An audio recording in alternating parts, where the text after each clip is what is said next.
Hello everyone. आज की हमारी कहानी है स्मार्ट वर्क। देखते हैं इस कहानी में क्या है। तो चलो स्टार्ट करते हैं आज की कहानी।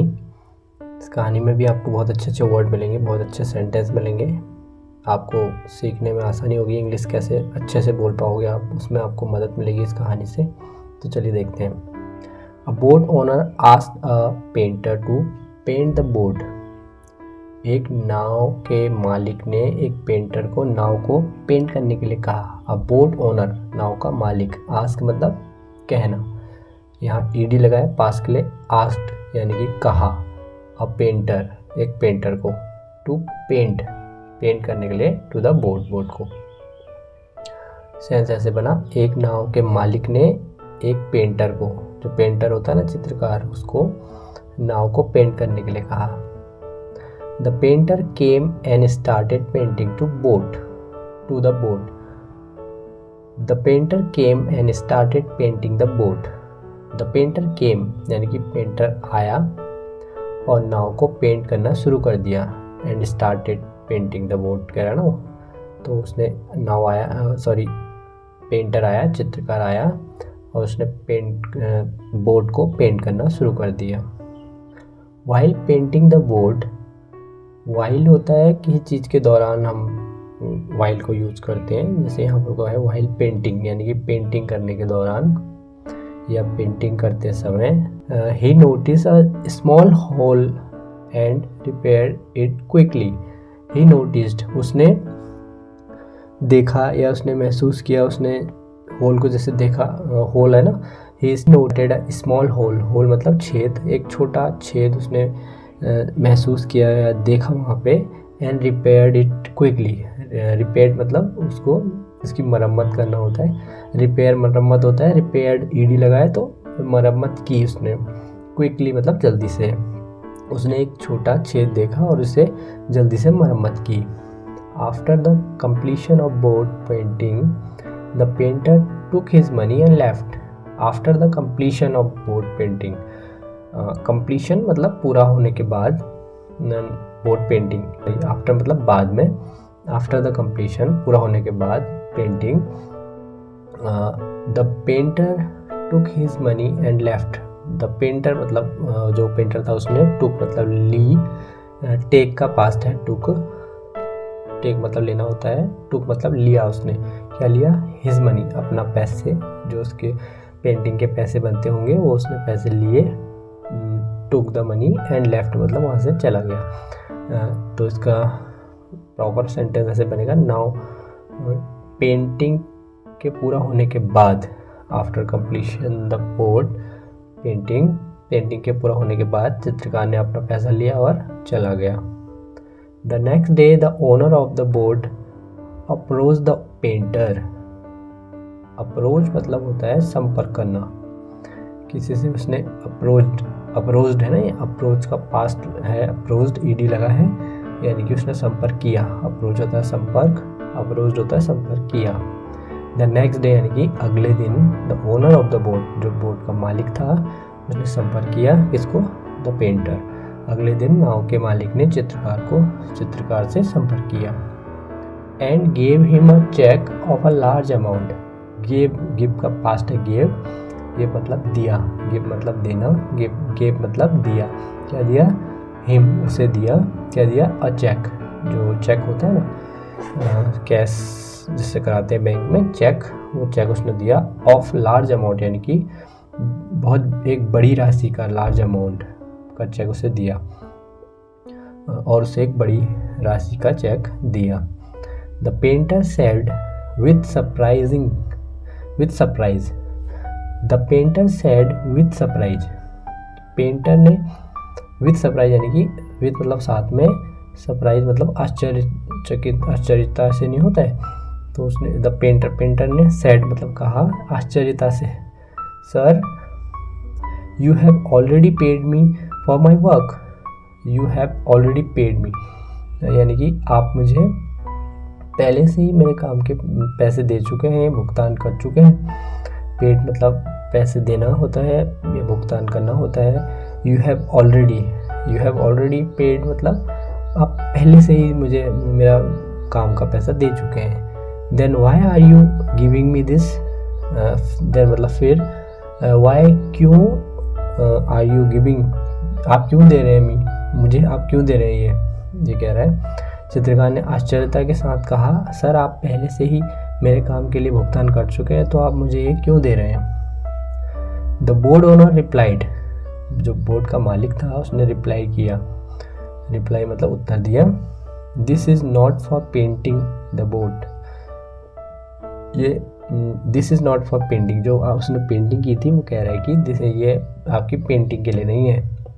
This is for repairing the hole, जो उसने होल रिपेयर किया था ये उसके लिए कह रहा है। तो प्रॉपर सेंटेंस है, नाव के मालिक ने उत्तर दिया, यह नाव को पेंट करने के लिए नहीं है, यह छेद की मरम्मत करने के लिए है।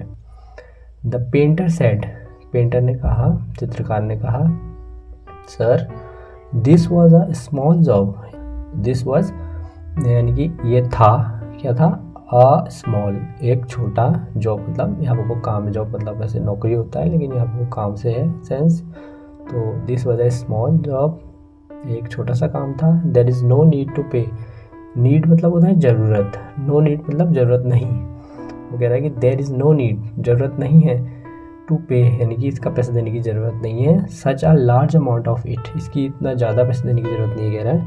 तो सेंटेंस है, चित्रकार ने कहा, महोदय सर यह एक छोटा सा काम था, इसके लिए इतनी बड़ी राशि का भुगतान करने की आवश्यकता नहीं है। The board owner said, my friend when I ask you to paint the board owner said, नाव के मालिक ने कहा, माई फ्रेंड मेरे दोस्त, जब मैंने आपको नाव को पेंट करने के लिए कहा, वहन कह रहा ना जब, आई आस्क मतलब कहना, आस्क मतलब कहना होता है, ईडी लगा है तो कहा, व्हेन आई आस्क जब मैंने कहा, यू यानी कि आपको कहा, to paint the board, board को पेंट करने के लिए कहा, तो I forgot to tell you about the hole, यानी कि फॉरगॉट होता है भूलना, फॉरगेट होता है भूलना, ये फॉरगॉट है पास्ट में तो भूल गया होगा। आई फॉरगॉट टू टेल यानी कि वो कहना, टेल मतलब कहना भूल गया था, क्या भूल गया था, to you about the hole यानी कि होल यानी छेद के बारे में बताना भूल गया था, इन द बोर्ड जो बोर्ड में छेद था वो बताना भूल गया था। After the paint got dried, dried मतलब सूखना होता है, आफ्टर मतलब बाद में, पेंट द पेंट गॉट, जो कह रहा है कि जब पेंट सूख गया था, पेंट सूखने के बाद, my children went out with the boat for fishing without telling me, वो बोल रहा है, जो बोट ओनर है वो पेंटर को बोल रहा है, my children went out, went out मतलब आउट बाहर होता है, वेंट मतलब गए, बाहर गए, माई चिल्ड्रन यानी कि उसके बच्चे, मेरे बच्चे कह रहा है, माई चिल्ड्रन वेंट आउट गए, विद द बोट यानी कि बोट में गए, फॉर फिशिंग यानी कि मछली मारने को या मछली पकड़ने को फिशिंग बोलते हैं, विदाउट टेलिंग मी यानी कि बिना मुझे बताए गए थे, वो ये बता रहा है उसको पेंटर को कि मेरे बच्चे बिना बताए मछली पकड़ने के लिए नाव के साथ बाहर गए।